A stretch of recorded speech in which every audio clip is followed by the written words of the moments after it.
Good morning. We saw those extreme temperatures earlier this year. Since then, I've been using this tool you see behind me to track which days pose the highest heat risk in Washington and Oregon, and I'll show you what I mean. Take a look. This map was almost completely yellow just 2 days ago, which means the highest temperatures that day didn't get hot enough to pose a real threat to our health.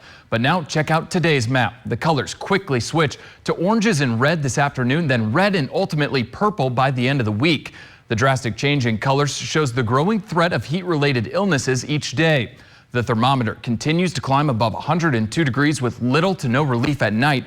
Our region will be most at risk, even compared to California, with this particular heat wave. And reminders about the heat have been coming in from all over the Tri-Cities this week. Here's a tweet from the Franklin PUD. Yeah, those temperatures over the weekend were beautiful, but the weather is changing and it's going to change fast. Franklin PUD is asking customers to conserve energy any way they can. All just use a little bit less. That puts less of a strain on our system. There's less of a demand that's coming in, and that keeps our system running and being able to provide enough electricity for everyone. And as we saw at the end of June with those record temperatures, there was the need for rolling blackouts. So we'll continue to monitor that situation for you.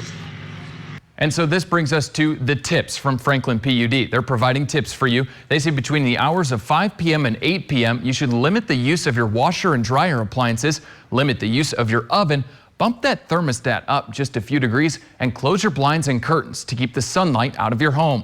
Franklin PUD says these adjustments during the hottest times of the day helps not only your community, but your electricity bill as well. And so now we're going to the poll question of the day. We're asking you, are you prepared for another heat wave? You can vote now at yaktrinews.com/vote and on our social media pages, and we'll have those results at the end of the show.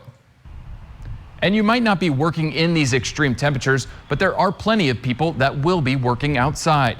The Kennewick Fire Department and local fire agencies have been dealing with several fires over the past 5 days, and luckily the temps haven't been too dangerous.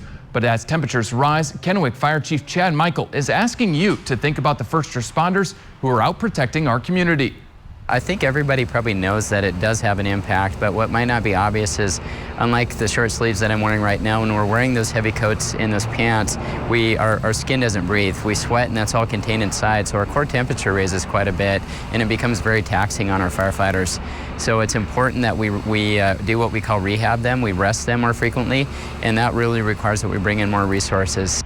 Firefighters spent around 4 hours on Sunday battling a fire near North Garfield Street and Columbia Drive.